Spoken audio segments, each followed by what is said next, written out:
Our game is a 15 to 30 minute game inspired by the video game Cry of Fear.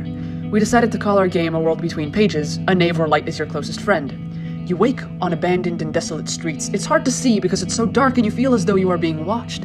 The environment seems to be irked by your presence and closes in around you, urging you to move. Perhaps you could stick together with the people you've woken up with, or try to venture out alone. But one fact is certain. You must find light, and quickly. Your goal as survivors is to find your way out of the strange city you've woken up in before your will is fully depleted and you can no longer go on. To do so, you must find light. Without it, you are nearly defenseless in the dark. Weapons. You must be able to defend yourself against the threats in the dark. Powerful items are scarce and can be found around the dark alleys of the cityscape. Healing damage takes a morphine syringe. Find the exit. At least one survivor must make it to count as a win, but be prepared as the forces at play won't let you leave so easily. Survive. Plan your strategies carefully, as light gives advantages in combat but makes sneaking harder. Due to the technical limitations of turn-based motion, light is discrete rather than continuous. This means that objects can enter a player's field illumination and exit again on a single move, especially while sprinting. To address this, use this simple rule. Objects are shown to players if their light moves past them, such as items that are signified by magnifying glasses. But enemies are not revealed to the player if they are to run past them. For example, if a player is to run past this enemy, in the end, they are not revealed to the player unless in direct light. Going solo has merits, but comes with certain risks. This creates tension between deciding to work together as a group or attempting to complete the game faster by splitting up.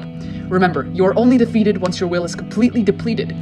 Some enemies are manageable while others would be unwise to attack. Value your team members because without them, survival can quickly become impossible. All survivors have 6 stats. Brawn, physical strength that determines the aptitude for physical attacks with melee weapons, as well as determines the health points for each survivor. Deadeye, skill with a ranged weapon, determines aptitude for ranged attacks. Reflexes, sharpness of the senses and ability to move undetected. Every point makes sneaking, scouting, and reacting easier. Street smarts, familiarity with cities, streets, alleys, and how to navigate them. Every point makes finding items and detecting enemies, even in the dark, easier. Toughness, physical toughness and defense that will protect you from harm. Scouts, ability to carry items and focus on medical procedures.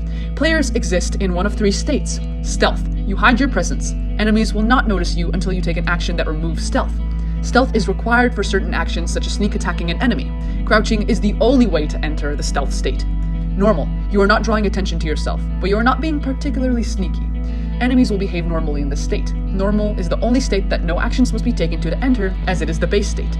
Loud, throw caution to the wind. Nearby enemies are alerted to your presence and begin to focus in on you. Many powerful actions are loud as well, such as running, shooting a weapon, among other things. A loud action brings you out of stealth immediately. The most important resources are as follows. Will, your ability to push on. The maximum is 100. Respawning drains 40 of a player's will. Fighting a boss for more than 2 turns of combat drains 5 will at a time. Nothing increases it. You must protect it at all costs. Health, the player's body condition. The maximum depends on the player's brawn. Getting hit decreases it, and the damage depends on the enemies encountered. Morphine syringes are the only item that can increase your health and can be found scattered across the map if you are lucky. Carrying capacity is how much a player can carry. The maximum depends on the scout's skill. Light level, how easily you can see. The maximum is well lit, and without any light source, is extremely dark. All players can take 2 minor actions, 1 movement, and 1 feat, or 1 major action every turn. All of these actions are either quiet, normal, or loud, corresponding to the sneak, normal, and loud states. These include walking, running, sneaking, as well as feat actions such as attack, skill, getting creative, search, grabbing what you can, talk, coordinating, and strategizing, as well as trading, exchanging items with your team. There are 5 stages. Each stage becomes progressively harder as players make their way through the map, and 2 boss fights await them in the dark. Additionally, there are 4 characters that players can choose from. The speedrunner, their strengths are sneaking and scavenging, and their weaknesses are combat. The meathead, their strengths are hitting things, especially with their bare hands and melee weapons, and their weaknesses are thinking and sneaking. Sharpshooter, their strengths are using any ranged weapon with extreme efficiency, as well as sneaking, while their weaknesses are hand-to-hand combat and carrying things. Scout, their strengths are carrying things, healing, as well as scavenging, and their weaknesses are hand-to-hand combat and using ranged weapons. Make sure to choose these characters wisely if you have less than 4 players. A wrong combination can make the experience far more challenging. So with this information, are you ready to enter A World Between Pages?